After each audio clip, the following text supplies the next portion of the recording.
여러분, 잠시 지갑을 열어보세요. 그 안에 있는 돈, 그리고 여러분의 통장에 찍힌 숫자들. 과연 그 돈의 진짜 주인은 누구일까요? 우리는 열심히 일해서 돈을 번다고 생각하지만 사실 돈의 흐름을 만들고 수도꼭지처럼 잠갔다 풀었다 하는 사람들은 따로 있습니다. 국가보다 더 큰 힘을 가졌고 대통령조차 굽실거렸던 사람들. 전쟁을 멈추게 할 수도 나라를 부도시킬 수도 있었던 유일한 가문. 바로 금융의 황제 모건 가문의 이야기입니다. 오늘 우리는 150년 동안 전 세계 부를 독점했던 그들의 비밀 금고를 열어보려 합니다. 아마 이 영상을 클릭하신 분들은 부자가 되고 싶은 열망이 있으실 겁니다. 단순히 밥 굶지 않는 수준이 아니라 경제적 자유를 넘어선 거대한 부를 꿈꾸시겠죠. 그런데 시중의 재테크 책들은 저축해라, 아껴 써라 같은 뻔한 이야기만 합니다. 하지만 진짜 거부들은 그렇게 돈을 모으지 않았습니다.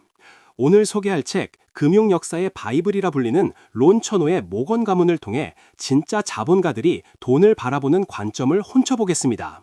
준비되셨나요? 이 이야기는 여러분의 돈에 대한 관념을 완전히 부숴버릴지도 모릅니다. 이야기는 1900세기 런던과 뉴욕을 오가던 시절로 거슬러 올라갑니다. 모건 제국의 창시자 주니어스 모건은 아들 피어폰트 모건에게 딱 한 가지를 강조했습니다. 바로 신용입니다. 너무 뻔한가요? 하지만 그들이 말한 신용은 우리가 은행에서 대출받을 때 쓰는 신용 점수와는 차원이 다릅니다. 당시에는 전화도 인터넷도 없던 시절이었습니다. 오직 편지와 평판만이 존재했죠. 모건은 고객의 돈을 잃지 않기 위해, 약속을 지키기 위해 자신의 전 재산을 걸었습니다. 그들은 돈을 좇은 게 아니라 돈이 그들을 믿고 따라오게 만들었습니다. 시간을 돌려 1907년 뉴욕으로 가보겠습니다. 미국 경제가 붕괴 직전이었습니다. 주가는 폭락하고 은행들은 문을 닫고 사람들은 돈을 찾기 위해 아우성을 쳤죠. 마치 1997년 대한민국의 IMF 외환 위기와 똑같은 상황이었습니다. 당시 미국에는 중앙은행인 연준조차 없었습니다. 이때 누가 나섰을까요? 대통령? 아닙니다. 바로 JP 모건, 피어폰트 모건이었습니다. 그는 월스트리트의 모든 은행가를 자신의 서재로 불렀습니다. 그리고 문을 걸어 잠갔습니다.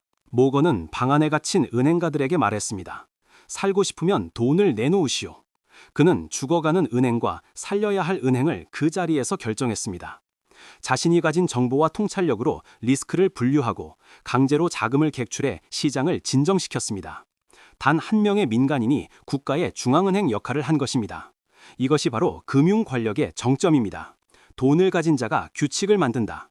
여러분은 시장에 휘둘리는 사람인가요? 아니면 규칙을 만드는 사람인가요?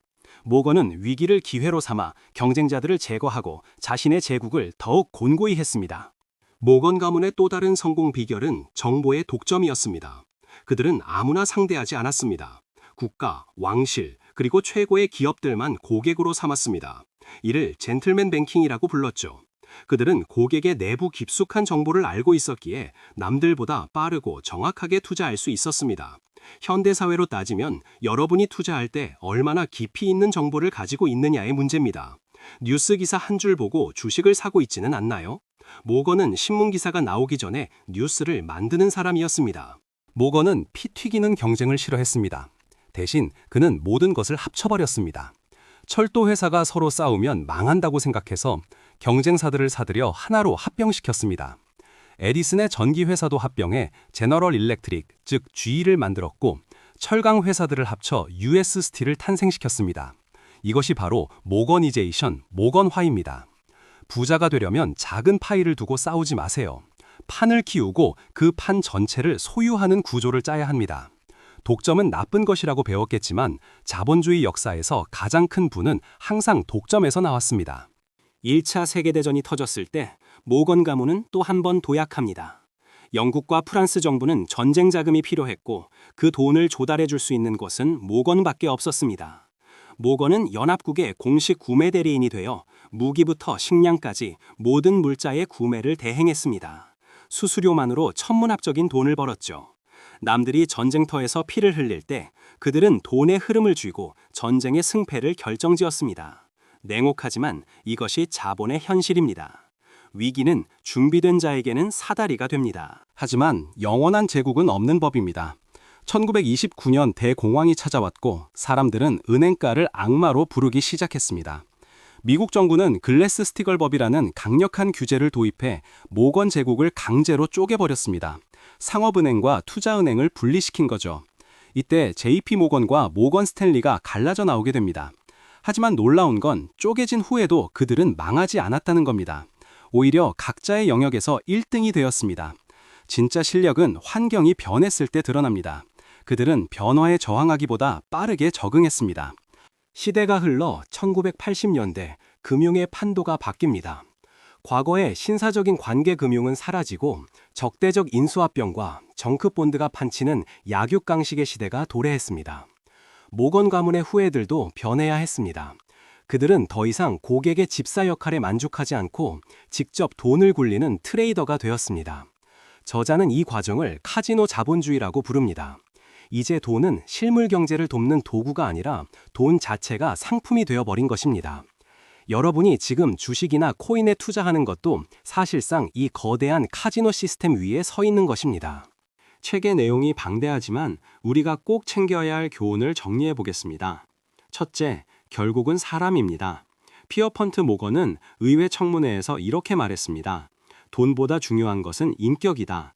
인격이 없는 사람에게는 설령 그가 기독교 세계의 모든 채권을 가져온다 해도 단 1달러고 빌려주지 않겠다.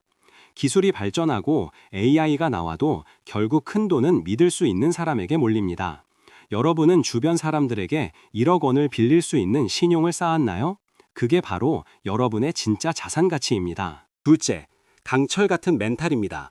모건 가문의 사람들은 수많은 비난, 청문회, 암살 위협, 그리고 시장 붕괴를 겪었습니다. 보통 사람이라면 미쳐버렸을 상황에서도 그들은 냉정함을 유지했습니다. 투자를 하다 보면 계좌가 파랗게 질릴 때가 있습니다. 그때 공포에 질려 매도 버튼을 누르는 사람과 냉철하게 상황을 분석하는 사람의 미래는 다릅니다. 부자는 돈이 만드는 것이 아니라 태도가 만드는 것입니다. 우리 사회를 돌아봅시다. 우리나라도 압축 성장을 겪으며 재벌 중심의 경제가 형성되었고 IMF 이후 외국 자본의 힘을 뼈저리게 느꼈습니다. 모건 가문의 이야기는 남의 나라 옛날 이야기가 아닙니다. 지금도 월스트리트의 자본은 우리 주식시장을 움직이고 환율을 흔듭니다. 우리가 이 흐름을 읽지 못하면 우리는 영원히 그들이 만든 시스템의 부품으로 살아야 합니다. 부자가 된다는 건 단순히 돈을 많이 버는 게 아니라 이 거대한 자본의 생태계를 이해하고 그 파도 위에 올라타는 것입니다. 모건 가문은 때로는 탐욕스럽다는 비난을 받았지만 그들은 자신이 번 돈으로 박물관을 짓고 예술품을 수집하고 사회에 환원했습니다. 돈은 그들에게 권력이었지만 동시에 세상을 바꾸는 도구였습니다. 여러분이 꿈꾸는 부자의 모습은 어떤가요? 단순히 좋은 차를 타고 명품을 두르는 졸부인가요? 아니면 세상을 움직이는 영향력을 가진 자본가인가요? 론 천호의 모건 가문은 우리에게 묻습니다. 당신은 그 돈을 감당할 그릇이 되었는가? 라고 말이죠. 오늘 이야기가 여러분의 경제적 통찰력을 한 단계 높여주었기를 바랍니다. 모건처럼 생각하고 모건처럼 기회를 포착하세요. 돈의 흐름을 읽는 눈을 뜨는 순간 세상은 완전히 다르게 보일 것입니다. 이 영상이 여러분의 부의 그릇을 키우는 계기가 되었다면 지금 바로 구독과 좋아요를 눌러주세요.